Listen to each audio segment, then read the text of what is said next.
Invitado de lujo hoy en Sueiro Directo, Williams Carmona, creador. ¿Cómo estás, Williams? Bien, ¿y tú?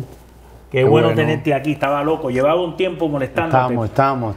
Llevaba un tiempo molestándote porque yo digo, yo tengo que tener a Williams aquí porque de los artistas más reconocidos en Puerto Rico y con peso internacional, tú estás entre esos y parte de toda la cámara de arte está en las artes plásticas, esculpir, todo ese tipo de cosas y yo te considero a ti un talento único, inigualable.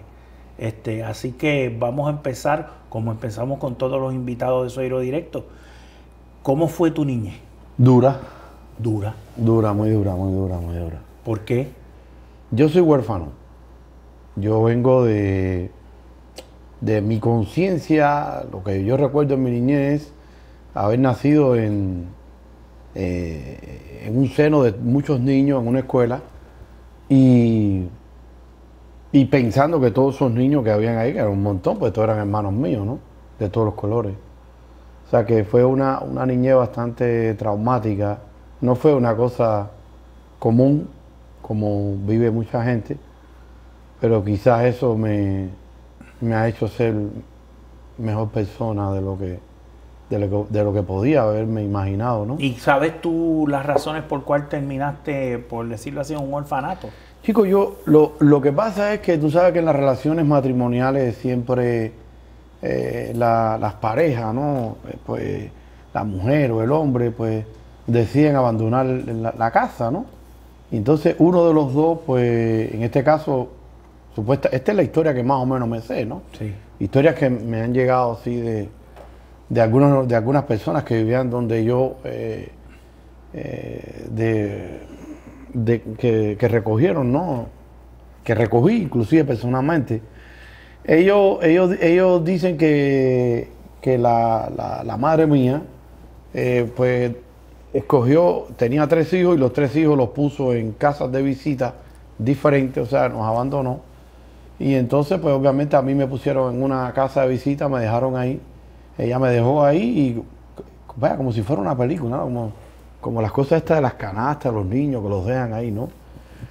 Y entonces, por un problema Moisés, de imposibilidad... bíblico, hasta bíblico, pues. Sí, exacto. O sea, entonces, por una imposibilidad de ella de no poder mantenerme en ese momento en Cuba, que era aparentemente, estamos hablando del año 67, que la situación estaba muy dura y aparentemente la vida que ella llevaba no era una vida bastante de madre y entonces pues decidió abandonarme y yo como que cuando abrí los ojos, que me di cuenta del entorno que yo vivía, pues me di cuenta que estaba viviendo en una escuela rodeado de niños, en lo cual después me di cuenta que era un lugar cerrado, un lugar donde no podía salirme de ahí para ningún lado.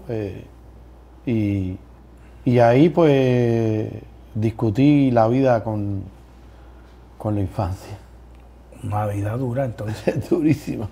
Pero pudiste, o sea, tú tenías lo que tú considerabas muchos hermanitos, pero tuviste juguetes, pudiste mira, jugar deporte. En Cuba, no, mira, en Cuba esos lugares que eran casas, primero cambiaron de nombre por muchos años, ¿no? Esta era una escuela que era una escuela salesiana, que el gobierno se la quitó a los religiosos, a los curas, y la convirtió y los votó a todo de Cuba en aquella época, cuando Fidel decidió votar a todos los curas de Cuba, porque entendía que la religión era un arma que afectaba mucho al comunismo, y entonces pues decidió votar a todos los curas en ese momento. Y obviamente estaban estos seminarios, que en este caso, este seminario era el seminario de Arroyo Naranjo, que lo cambiaron de nombre y le pusieron la escuela Vicente Chávez. Y ahí metieron a los niños de la revolución. O sea, los niños que no tenían padres, los niños que tenían problemas, los niños que sus padres se habían divorciado o los habían abandonado. Después esa escuela formó parte de los niños de los padres que fueron a la guerra, que fueron a Angola, que fueron al Congo, y ambos padres pues murieron. Ellos te trataron de inculcar la filosofía política y bueno, social desde chiquito. Desde chiquito porque ya en la escuela, si naces en el 67, pues obviamente naciste como 8 años o tal vez. Nací pionero. Naciste pionero. ¿Y pionero con mi pañoletica roja y todo eso. O sea, yo me vi con eso puesto un día y yo juraba que no sé, que eso era un atuendo, que era mi traje, ¿no? Sí. Y obviamente inculcándote la ideología comunista todo el tiempo, ¿no? A toda hora.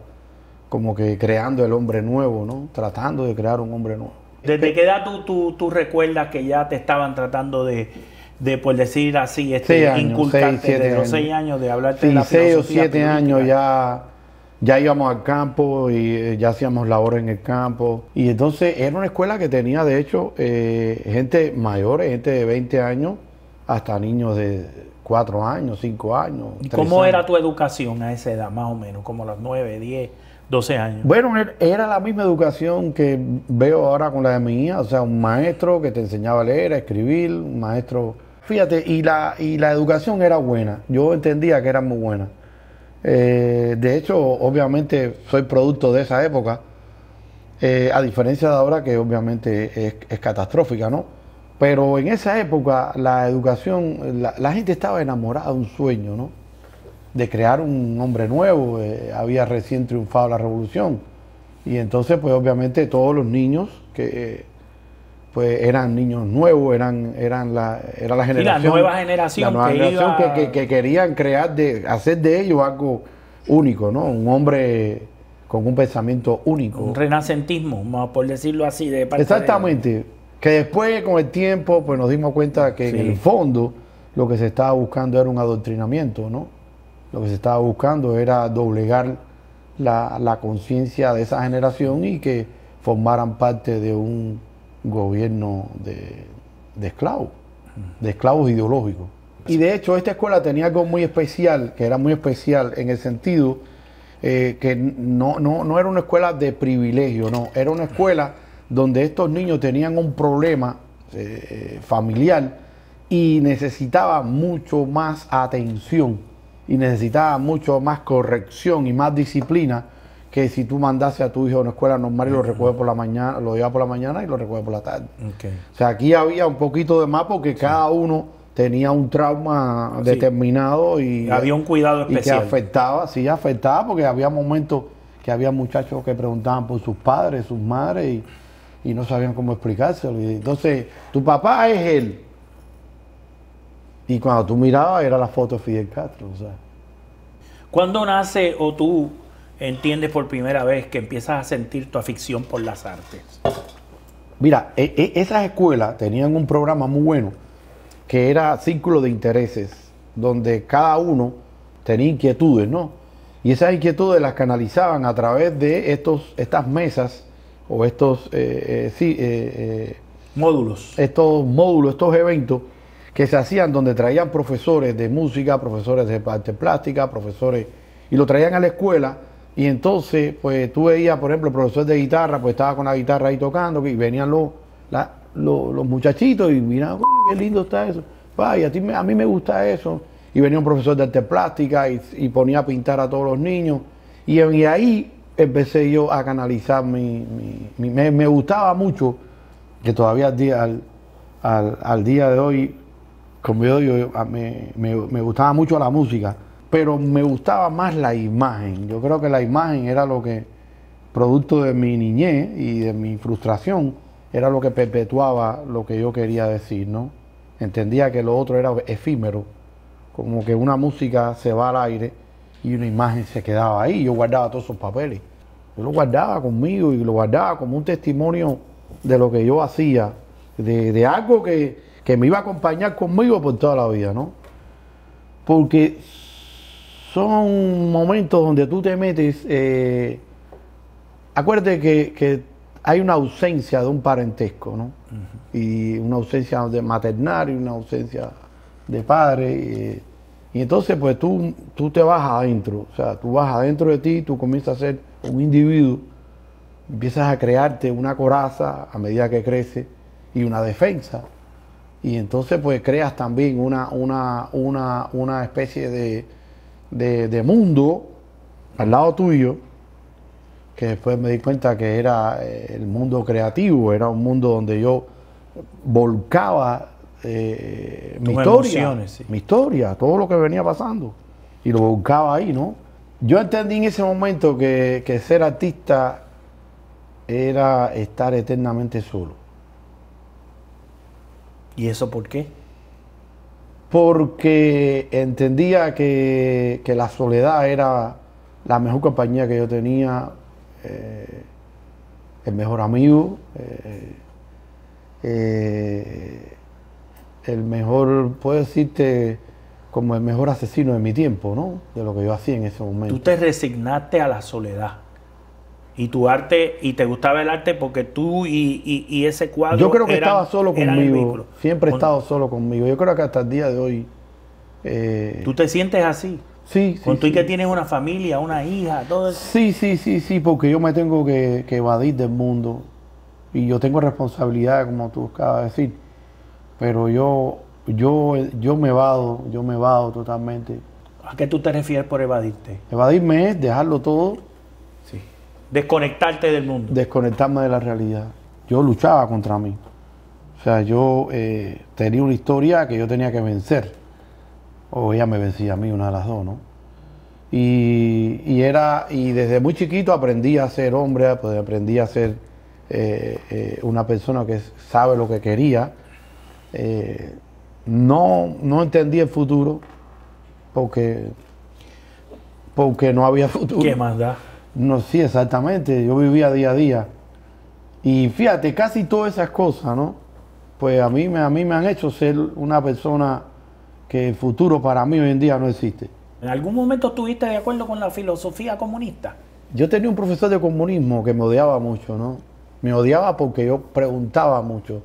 Acuérdate que la formación mía es de preguntar, ¿me entiendes? Yo soy preguntero. Yo cuando era chiquito era demasiado preguntero porque no entendía la realidad. Había muchas cosas que no las entendía. Y vengo de la calle, vengo del asfalto. No vengo de una casa decente, no vengo de una casa común. Tienes padre, no tienes madre. Exactamente, o sea, yo vengo de la calle, yo vengo de entender al que viene de a pie, de las maniobras que hace el ser humano por sobrevivir. Y yo estaba en esta clase de comunismo y este maestro, que hoy en día es mi amigo, pero en ese momento era un hombre que me odiaba mucho. Un día le dije, maestro, una pregunta que le voy a hacer. ¿Usted sabe que ¿qué yo entiendo por comunismo? El comunismo es como el horizonte. Y me dice, ¿y cómo es eso? Le dije, mientras más me acerco a él, más lejos estoy. Y él me dijo, ¿y qué? ¿Que tú no vives en comunismo? Le dije, es que yo nunca he vivido en comunismo. El comunismo usted se lo cree. Es individual. Hay mucha gente que no se lo cree. Le dije, que vive al lado de mi casa, no se lo cree. Y me dijo, ¿quién vive al lado de tu casa? Y yo, bueno, al lado de mi casa vive mucha gente que no cree que el comunismo existe. Porque donde hay miseria no puede haber comunismo. Entonces me dijo, ¿cómo es eso? Y yo, no. Aquí lo que hay es una dictadura. Y me dijo, sal del aula. Yo escuchaba a la gente del barrio mío, a la voz del pueblo, que decía eso. Porque es inocencia. Y tenía una inocencia social muy grande. Y yo repetía eso. Oye, y luego de esa escuela que fuiste, por decirlo así, preparatoria, que era de arte, ¿qué pasó ahí? Después pasé a San Alejandro. Porque ¿Qué es San Alejandro? San Alejandro es una escuela de arte muy famosa de Cuba, que era de la época de antes de la Revolución, que era una de las escuelas más importantes y reconocidas en América Latina. Y a los 2 años me botaron de ahí porque comencé a vivir en la escuela. ¿Tú no tenías dónde quedarte? Claro, yo tenía un lugar, pero no me gustaba. Y entonces adiviné en la escuela que ahí había un cuarto en esa escuela y me empecé a quedar ahí. Y la señora que limpiaba vivía en un apartamento que tenía arriba, pero había un cuartico que era una oficina ahí y que estaba vacío. Yo comencé a vivir ahí y me levantaba temprano en la mañana y estaba ahí hasta que ella me echó para adelante. Y ella me dijo, no, pero aquí esto no es un albergue, no, aquí usted no se puede quedar. y qué sé yo, y bueno, nada. Después ahí tuve un gran padrino que se llamaba Roberto Favelo, se llama. Era profesor en la escuela mío. Yo era el único alumno de él, porque nadie quería estudiar grabado, y yo era el único grabador de él. O sea, era el único alumno. Y como fui el único alumno, me franqueé con él y le conté mi vida, mi historia, y me dijo, yo te voy a conseguir para que vayas a la escuela de la ENA, que era una escuela, era la misma escuela de San Alejandro que había hecho la revolución, pero con gente becada. Y ahí mismo, pues entonces yo le dije, ¿cómo sería que yo estar becado? Becado es dormir en la escuela de lunes a lunes, y ahí daba mis clases, ahí lo daba todo, ya conseguí el hogar mío. Y entonces él se fajó por su prestigio, y entonces estuve ahí. Entonces ya tenía la primera casa mía, mi primer hogar. Wow. ¿Cuándo tú empiezas a tomar conciencia de la cuestión del arte? Bueno, en todo momento yo desde pequeño yo sabía que yo quería hacer esto, Ajá. que yo quería plasmar la idea, que ese era mi lenguaje, que esa era la manera como yo quería hablar.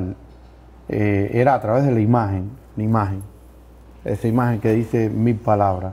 Cuando yo entré a la ENA, ahí ya uno tenía un espectro un poquito más sólido de lo que era la realidad de Cuba, ¿no?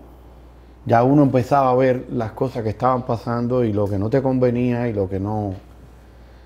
Lo peor que le pasó a la revolución es que a nosotros los artistas nos dio estética. Al darnos estética y filosofía marxista, nosotros comenzamos a negarlos a ellos. Y tú hablas de nosotros, tú no hablas de tú nada más. Estamos hablando de una generación completa. Una generación completa. Nosotros comenzamos a negar a los padres. A la filosofía política. No, a los padres. A los padres. A los padres de uno, versus la idea que tengan del mundo.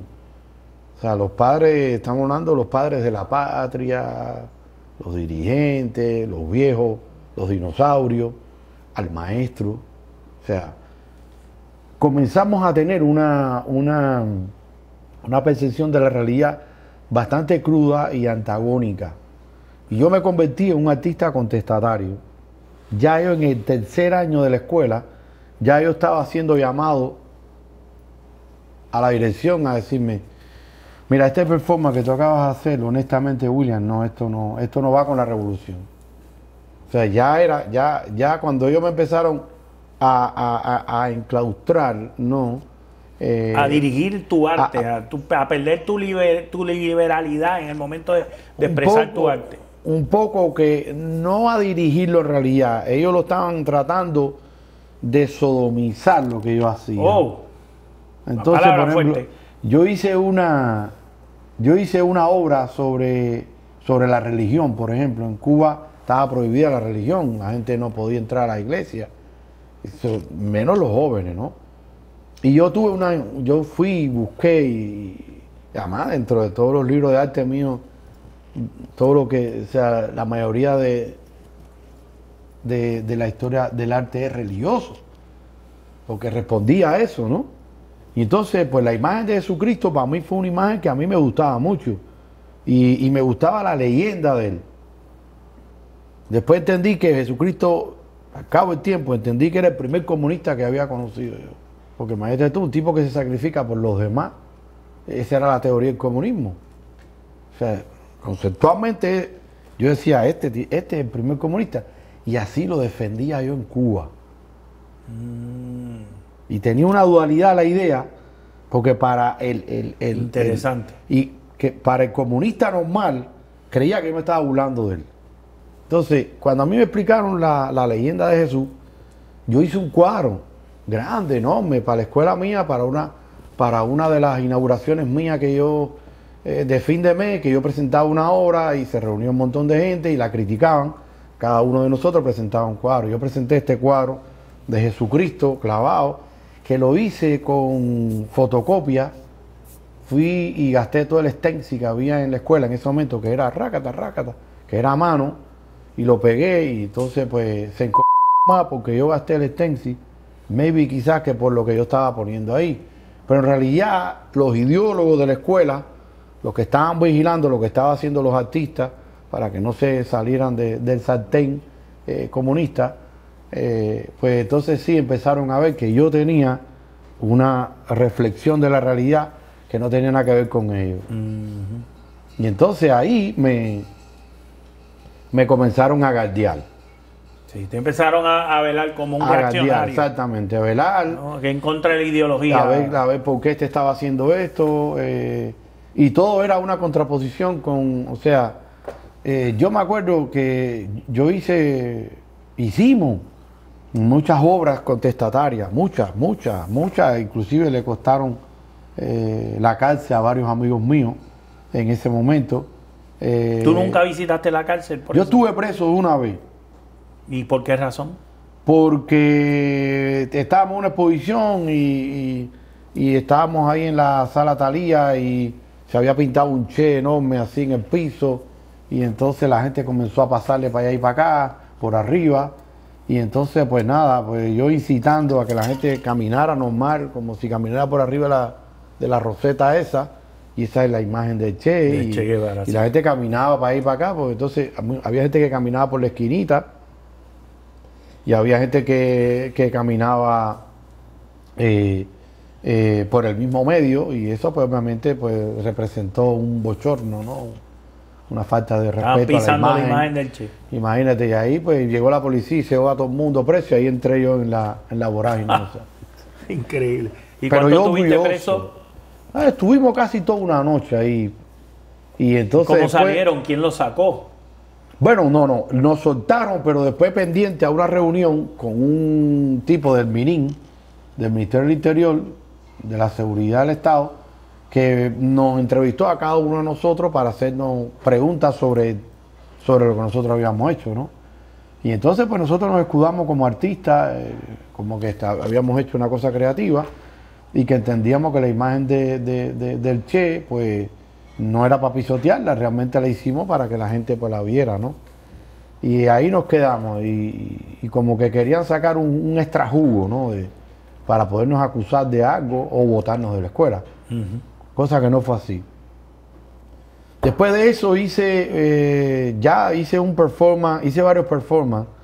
Uno se llamaba El Arte de Hoy es un que fue una caja de muertos que me busqué en una funeraria y me metí dentro de la caja de muertos. No digas tú. Porque yo entendía por la represión que yo estaba teniendo dentro de la escuela, porque tenía represión, tenía ya gardeo, tenía ya injerencia, ¿no? De personas que no eran ni artistas. Te estaban vigilando. Que no tenían nada que ver con el arte, que no tenían un argumento para poderme convencer de lo contrario de lo que yo estaba haciendo.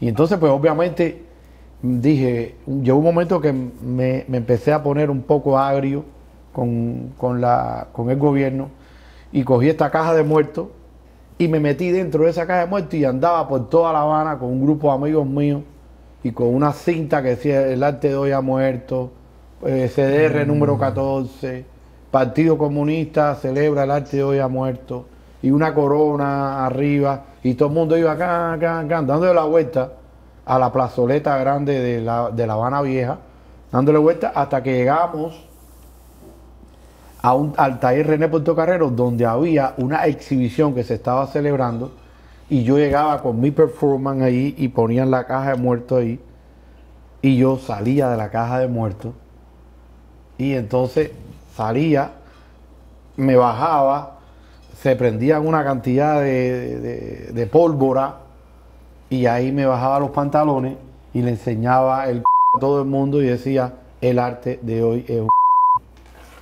Y eso fue porque ahí estaba el ministro. ¿Y tú no terminaste preso? Ahí estaba el ministro Armando Jara, el ministro de Cultura estaba ahí, y pero todos los ¿cómo, secuaces. ¿Cómo tú no terminaste preso? Bueno, no, ahí me llamaron y olvídate, tuve que ir como 40 veces a un lugar, al DTI, a una oficina del DTI. ¿Cuán grande tú crees que era tu expediente ahí, más o menos ya? No, horrible. Lo que pasa es que también yo siempre tuve amparo. Yo ya en esa época yo tenía un amparo, una sombra. Yo tenía a alguien que me protegía mucho y que yo obviamente me agarré de él. ¿Quién era ese? Mi viejo Pablo. ¿Pablo quién? Pablo Milanés. Milanés, sí. Y tú le dices mi viejo. Mi viejo. Ese. ¿Tú lo consideras tu padre? Ese es mi viejo. Ese es tu viejo. Ese es mi viejo. Porque ese se ocupó de ti. Ese me ocupó de mí cuando yo era un desvalido de la vida. Y estamos hablando de Pablo Milanés, el famoso cantautor. Ese mismo. ¿Y cómo tú conoces a Pablo? Yo conozco al viejo a través de la misma escuela. Yo estudiaba junto con 2 de los hijos de él, que son músicos. 2 nenas que son mis hermanas hoy. Y él se enteró de la historia mía, la primera esposa de él, Zoe, y él también. Y fui un día a la casa y en Cuba, mira, en Cuba no es como aquí. Por ejemplo, mi hija puede venir aquí, ¿no? Y puede venir 40 veces aquí y si tú no le dices, mira, ese es tu cuarto, te puedes quedar ahí, esta es tu casa, coge la llave, ven, en Cuba es así. O sea, en Cuba 2 matrimonios se peleaban y el hijo estaba en el medio y la vecina lo criaba. ¿Me entendiste?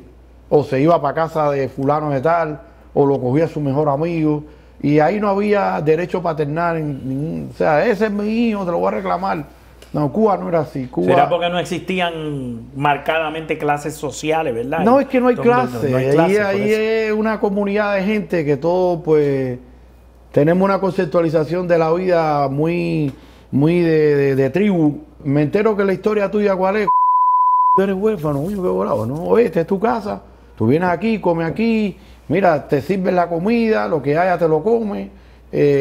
Cuba es así. O sea, cuando hay esa adopción espiritual, maternal, tú sabes, y fue una adopción tan linda que me quedé ahí. ¿Te quedaste con él viviendo allí? Me quedé con él ahí, vivía ahí, dormía en la escuela, estaba en la escuela, acuérdate que estaba en la escuela. O sea, yo tenía las 2 casas, la escuela, que era el albergue donde yo dormía, y también ahí. Entonces, pero a mí me gustaba estar, acuérdate, más en la escuela que ahí. Porque en la escuela yo tenía mis amigos, tenía mis amigas. Y para ese entonces ya Pablo era famoso como artista en Cuba. Claro, ¿sí? ¿no? Claro, un ícono. Un ícono. Y gracias a él, y le decían, oye, el chino se está portando mal. Oye, este tipo hizo esto, hizo aquello, hizo lo otro. Y entonces él me decía, pero date quieto. ¿Qué estás haciendo? Me han dicho que estás haciendo cosas horrendas. Y entonces pues yo le decía, pero viejo, lo que pasa es que está mal.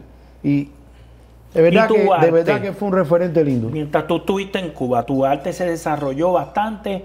¿Tú crees que tu arte creció o no fue hasta que saliste de Cuba que tu arte pudo liberarse? Mira, en realidad la obra que yo hacía en Cuba era una obra experimental. Okay. No, yo no estaba definido, no tenía un camino porque recién me había graduado de la escuela de arte. Cuando al año de ver la frustración que tenía yo, porque ya yo cuando estaba en ELISA, no en la ENA, en ELISA, sí ya era más... ¿ELISA qué significa? Instituto Superior del Arte. Okay. O sea, que eran 5 años, que era un doctorado, y entonces ya ahí yo tenía más conciencia de lo que yo estaba haciendo y por qué lo estaba haciendo. A punto tal de que, por ejemplo, yo cogí una vez, por ejemplo, el baño de los hombres y lo empapelé con el Gramma, con el periódico oficial, ¿no? Y lo empapelé todo el piso, todo. A la casualidad que le metí una goma de esa, un engrudo de eso, que yo creía que se iba a caer con agua, pero nunca se cayó y aquello se quedó empapelado. Ay, hacer qué cosa más grande. Yo traje a todo el mundo y entonces la explicación mía era que yo estaba empapelando el baño y tenía también el Gramma picado en pedacitos, cosa de que tú lo tenías en la taza porque no había papel sanitario y tú te limpiabas con el periódico. Oh, y entonces, como en la escuela no había papel sanitario, no había. No había papel sanitario. No había, escaseaba. En los baños no había. Entonces tú llegabas al baño y tenías que limpiarte con la, no sé, por lo que hubiese. Exactamente, entonces traían los periódicos y los hacían pedacitos, reciclaban los periódicos y entonces los ponían ahí. Entonces yo dije, sería bueno que mientras tú te limpias el tú puedes leer la prensa, que es lo mismo, dice todos los días lo mismo. Entonces la defensa mía era que yo empapelé eso porque la información que había ahí en todos era la misma información de hacía 60 años. El mensaje es claro. Tacho. Y no te trajo esos problemas. Tú estás vivo de milagro, No, fíjate. honestamente. Ahí me amenazaron que me iban a botar de la escuela y me metieron unos reportes y eran reportes y más reportes. Mira, y ya tú estás muy grande, acuérdate que la revolución va. Y bueno, nada, me perdonaron esa, llamaron al viejo y le dijeron, este tipo acaba de hacer una cosa ahí, ese de verdad, honestamente, no podemos con él. Entonces, y el otro que ya me tenía desde hacía muchos años, yo veía la figura de Martí, un busto de yeso ahí, que me tenía loco. Y yo me acuerdo de que tengo uso de razón que tú decías, pioneros por el comunismo, seremos como el Che. Y yo decía, pero ¿y por qué no podemos ser como Martí? Esto no tiene nada que ver. Y entonces, ya yo sabía que el Che había fusilado un montón de gente, porque me estaba ilustrando con varias gente del barrio que me decía, oye, ese tipo fue un asesino, oye. Yo tengo que hacer algo sobre esto. Para graduarme de Lisa, para graduarme ya, me dijeron, bueno, ¿qué vas a hacer? Yo le dije, bueno, tengo ahí una tesis que voy a hacerla. Entonces cogí y fui a un parque y cogí una goma y copié un busto de eso. Lo copié perfectamente, ¿no? Me lo traje a la escuela. Hice una base igual, normal. O sea, hice la réplica del matutino de cuando yo era niño, con pionerito. Yo traje ese busto y lo traje a la escuela. Y cogí, le hice a un actor amigo mío, le hice esa misma réplica y se la puse encima a él. Igualito, igual, exactamente igual. Pero era un látex finito y solamente salían las partes de Martí. Los rasgos. Los rasgos esenciales que eran. Y entonces, en un salón así como este, pues yo puse los dos bustos, igualitos los dos, que era una de estos de madera, o sea, donde ponen un busto. Y él estaba metido ahí adentro, metido adentro hasta aquí, y eran igualitos. O sea, tú no podías decir cuál era el de yeso. No podía, no había manera. Eran indistinguibles. Sí. Olvídate de eso, era exactamente igual, con la misma pintura y con todo. Y entonces los pongo los dos ahí, con unas luces, una música de Decio Alejandro, que me la prestó, que después lo castigaron por haberme dado esa música. Y cuando en el salón de actos de la escuela, yo pedí el salón para hacer este performance, ¿no? Y empieza la música aquella, con unos campanazos, unos caballos, como cuando Martí peleaba con los mambises, y había como escena, se oía esto que la revolución te pone, el mambí, la revolución, y que entrando Fidel con los tanques, pero eran laxos, o sea, como que como una breve historia de lo que yo estaba haciendo, pero con la música. Y la gente está mirando eso ahí un rato. Yo trato de hipnotizar a la gente, de que la gente esté oyendo la música y esperando a ver qué pasa.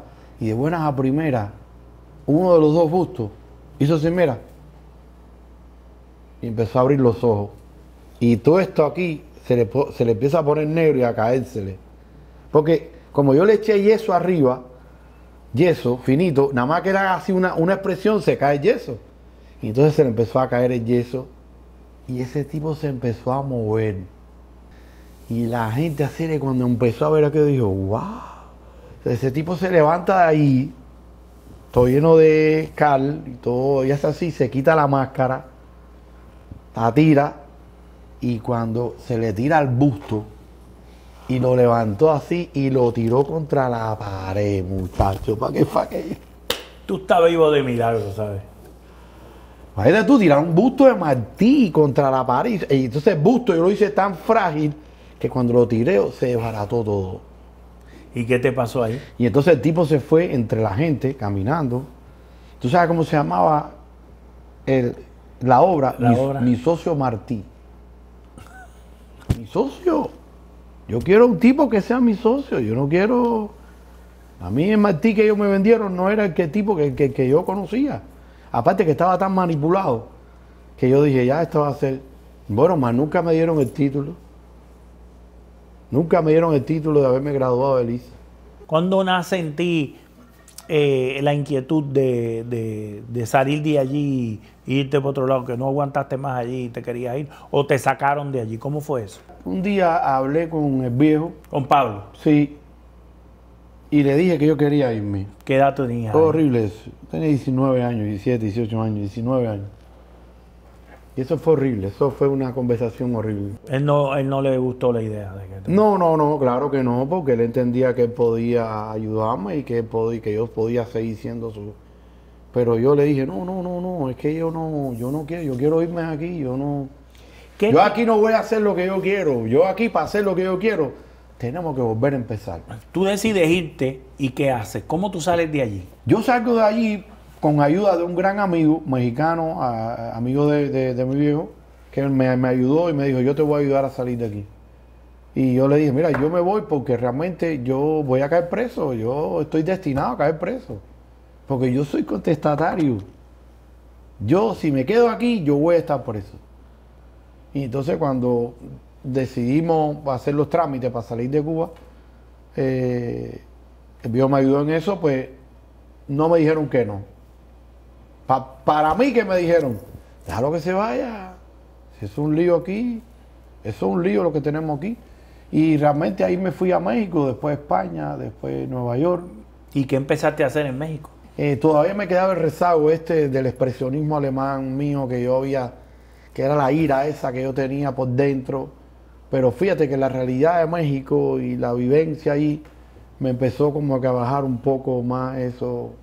Y además la conectividad mía con el mundo, tú sabes, que ya era global, o sea, ya yo estaba viendo otra información, ya veía a Cuba desde otro ángulo y tenía otra opinión.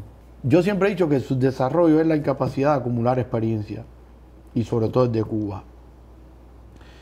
Y el mero hecho de que uno tenga eso en la cabeza, a mí me ha ayudado tanto a entender el capitalismo y la manera como la gente vive el capitalismo, ¿no? Y hacer del capitalismo no un lujo. Yo recuerdo que en Cuba me lo daban todo, pero no tenías nada. Y entonces me di cuenta que en el capitalismo no me dan nada, pero lo puedes tener todo. Las ironías. Es una ironía de la vida, ¿no? Entonces cuando empecé a entender eso, me di cuenta que la visión del mundo que yo tenía era tan certera que yo quise, en base a esa visión que yo tenía, seguir siendo un relacionista social para con mi obra. O sea, yo no dejé nunca de ver la realidad. Yo era el reflejo perfecto de la realidad. O sea, yo nunca pude ser una obra bonita o una obra para vender. ¿Cómo terminas en Nueva York? Yo termino en Nueva York porque de hecho, yo había estado en Puerto Rico, mira, en el año 87. ¿Antes de ir a Nueva York? Sí. Yo había venido a Puerto Rico, a la Bienal de Puerto Rico, me habían dado una mención de honor y había venido aquí. Y armé un lío tremendo cuando llegué aquí, que aquello fue horroroso. ¿Por qué? Porque era un artista joven cubano que venía por primera vez a Estados Unidos y a Puerto Rico. Nunca ningún artista joven había venido, o sea, había salido de Cuba y venir a Puerto Rico, que no es Estados Unidos, pero pero más o menos funciona como Estados Unidos. Correcto. Porque tenía que pedirle la visa a los americanos y entrevistarme con los americanos, pues entonces venir aquí. Y es un régimen capitalista. Y es un régimen capitalista, y además. Y entonces cuando llego a Puerto Rico me doy cuenta que Puerto Rico se parece mucho a Cuba. Yo decía, esto es igualito a Cuba, pero con carne y con ropa. ¿Qué es lo que nos hace falta a nosotros? Y con comida y ropa. Y con los colores de la bandera al revés. Y entonces yo me quedo así, yo digo, qué bueno, pero me gustó. Hice muy buenos amigos aquí, y entonces de aquí viro para México. Esto es una cosa nuevamente. Que me pasó. Sí, esto es una cosa que me pasó. Yo voy a México porque yo no me he terminado de ir de México. Pero cuando llego a México, la gente de la embajada cubana yo voy un día a una actividad fuera de la embajada cubana y veo al embajador y a 2 o 3 secuaces de él ahí. Ya yo había estado aquí en Puerto Rico y había hecho declaraciones, lo que yo pensaba. Acuérdate que yo me voy de Cuba tratando de irme para vivir en otro lugar, pero no me he exiliado. Oh, todavía. O sea, todavía no he dicho que soy exiliado. ¿El gobierno no te había exiliado? No, ni tú... el gobierno a mí no me había exiliado nunca. El gobierno me dejó salir. Y cuando llego a esta actividad, que vamos ahí, que era un día de la cultura cubana y mexicana, una cosa así, veo a este señor que me dice, oye, yo tengo que hablar contigo. Me enteré de cosas que has dicho en Puerto Rico y que has dicho unas cosas ahí terribles. Y, ¿pero qué te pasa, maestro? Y yo no he dicho nada. Dice, me enteré ahí que me llamaron de Puerto Rico, que estaba hablando más del gobierno, nada. Oye, pero nada, tranquilo, hablamos después. Mira a ver si nos podemos ver en la semana para hablar contigo. Y yo dije, está bien. Me voy y al otro día me están llamando para hablar conmigo. De la embajada. De la embajada. Que no, que venga a una reunión, que vamos a tener un grupo de artistas, que vamos a tener la embajada y que y tenía que entrar a la embajada. Y tú tienes que entrar a la embajada. Eso es truco. Increíble eso, serie. Y yo cogí y yo dije, sí, porque el problema es que si tú entras a la embajada y te quitan el pasaporte, en el territorio de Cuba. Exacto, y ahí ya te llevan. Y entonces nada, dije, no voy a ningún lado. Y me volvieron a llamar otra vez y yo, no voy a ningún lado. Y ya, hasta que cogí y dije, o sea, mi intuición me dijo, tienes que irte de aquí. Me monté en un avión y ahí me voy a Miami. En Miami estuve un mes y de ahí me voy a Nueva York. Me acuerdo de Puerto Rico y vengo a Puerto Rico. Y en Puerto Rico es donde yo decido quedarte. Asilarme aquí. La lucha perenne de Williams Carmona por la liberación de su arte fue una batalla librada por pocos dentro de Cuba por los riesgos que esta conllevaba. A través del arte, Williams arriesgó su vida por defender sus principios. Muy loable es esta. Francamente está vivo de milagro. Su arte toma otras dimensiones luego de su exilio. Sobre esto abundaremos en el próximo episodio de Sueiro Directo.